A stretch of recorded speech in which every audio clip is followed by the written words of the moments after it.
Alors, bonjour à tous.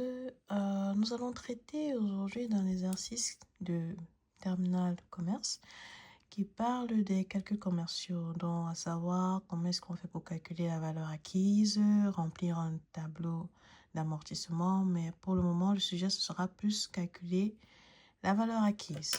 Alors, généralement, dans les énoncés, lorsque vous avez la phrase intérêt composé, vous devez être en même de vous rappeler de cette formule, à savoir Cn, qui est notre valeur acquise, sera égal au capital de départ, fois 1 plus le taux, puissance, la période de placement. Donc ça, c'est la période de placement.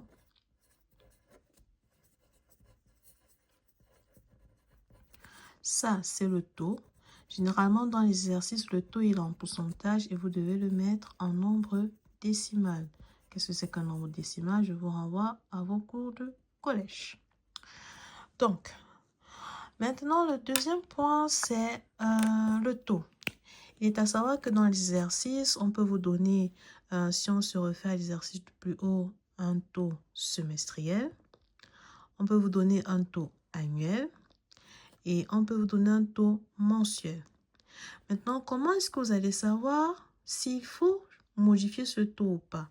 Ça va dépendre de la question de la capitalisation qu'on vous donnera dans l'énoncé.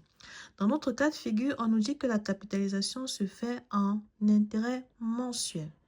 Comme la capitalisation se fait en intérêt mensuel, ça veut dire qu'on doit conserver notre taux mensuel. Si la capitalisation se faisait en taux annuel, on devait utiliser une formule qui nous permet de changer le taux mensuel en taux annuel. Mais ce ne sera pas le cas ici. On nous dit qu'il a placé son argent en 3 ans. Donc, il est question pour nous de changer ou de remplacer ce 3 ans-là en mettant en mois. On sait très bien qu'une année a combien de mois? Normalement, vous êtes censé savoir 12 mois. Donc, pour 3 ans, il sera question de faire 3 fois 12, donc ce qui nous fera 36.